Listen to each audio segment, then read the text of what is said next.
ഇത്തവണ വീക്കെൻഡിന് ആലപ്പുഴ പോയി രാവിലെ എഴുന്നേറ്റ് പോകാം. അമ്മ പറഞ്ഞു വായു നമുക്ക് ചീര പറിക്കാൻ പോകാമെന്ന്.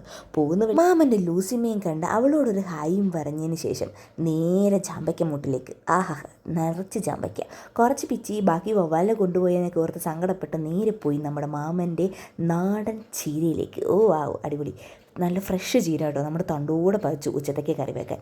ഇത് മൊത്തം മാമൻ്റെ പൂക്കളാണ് കേട്ടോ. മാമൻ ഫുൾ പൂക്കളും ഓർക്കിഡും അത്യാവശ്യം കൃഷിയും ഒക്കെ ആയിട്ടാണ് മാമൻ. പക്ഷേ അടിപൊളിയാണ് കേട്ടോ. ഈ ചിരിതിൻ്റെ മുന്നിലുള്ള രഹസ്യം ഇതാണ്. ചാമ്പയ്ക്ക, കുഞ്ഞു കുട്ടികളെ പോലെ ചാമ്പയ്ക്ക് മുഴുവൻ പെറുക്കിയെടുത്തു. പിന്നെ നേരെ പോയത് കുളത്തിൻ്റെ അങ്ങോട്ടാണ് കേട്ടോ. നമ്മുടെ കുളത്തിൽ നിന്ന് മീൻ പിടിക്കാനുള്ള വീഡിയോ ഒക്കെ പുറകെ വരുന്നുണ്ട് കേട്ടോ. വെച്ച ചാമ്പയ്ക്കൊക്കെ കഴിച്ചില്ലെങ്കിൽ ഒരു സമാധാനമില്ല. അതുകൊണ്ട് ഒന്നും നോക്കില്ല, ചറ പറയുന്നത് അവിടെയുള്ള ചാമ്പയ്ക്ക് മൊത്തം പിച്ചി ഞം കഴിച്ചു.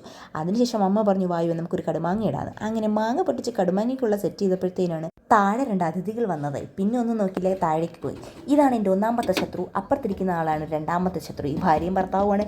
രാവിലെ വന്ന് എന്നെ ഉറക്കം എഴുന്നേൽപ്പിക്കുക എന്നതാണ് ഇവരുടെ ചുമതല. തട്ടോട് തട്ടാണ്, അവരുടെ സ്വന്തം പ്രതിബിംബം കണ്ട് തന്നെയാണ് കേട്ടോ ഇവിടെ തട്ടുന്നത്. എന്തായാലും ഇവർ പൊളിയാണ്. അങ്ങനെ ലൂസിമയ്ക്ക് ചോറ് കൊടുക്കാൻ വേണ്ടിയിട്ട് കൂട്ടിനവിടെ ചെന്ന് ലവളി ഒന്ന് തടവി സന്തോഷിപ്പിച്ച് ഈ ചോറൊന്ന് തിന്നാൻ വേണ്ടി കൈയും കാര്യം പിടിച്ചു. എവിടെ അവൾ കേൾക്കണ്ടേ, പക്ഷെ അവൾ എനിക്ക് പണി തന്നു ഗൈസ്. കണ്ടത്തിലോട്ട് ഒരൊറ്റ ഓട്ടം. പിന്നെ അവളുടെ പിറകെ കമ്പും കോലും കുട്ടിയും കോലും ഇട്ട് പോയി. നിങ്ങൾ കണ്ടോ, ദേ ആ പോകുന്നതാണ് ലൂസിമ. പക്ഷേ ആലപ്പുഴയ്ക്കൊരു പ്രത്യേകതയാണ്, ഇവിടെ ഭയങ്കര ശാന്തതയാണ്. സിറ്റിയിലുള്ള എല്ലാ തിരക്കിൽ നിന്നും ഓടി ഇവിടെ വരുമ്പോൾ ഒരു മനസ്സിനൊരു ശാന്തതയാണ്. ഇത് നമ്മുടെ ഫ്രണ്ടിലുള്ള അയ്യാണ് കേട്ടോ. ഈ നേരെ കാണുന്നതാണ് നമ്മുടെ വീട്. എന്തായാലും ലൂസിമയെ കഷ്ടപ്പെട്ട അവസാനം അവളെ കൂട്ടിൽ 2 വഴക്കും കൊടുത്ത് ഇനിമേലെ ഓടരുതെന്ന് പറഞ്ഞ് പിന്നെ പോയത് അച്ഛൻ്റെ കൂടെ ചന്തയിലായിരുന്നു.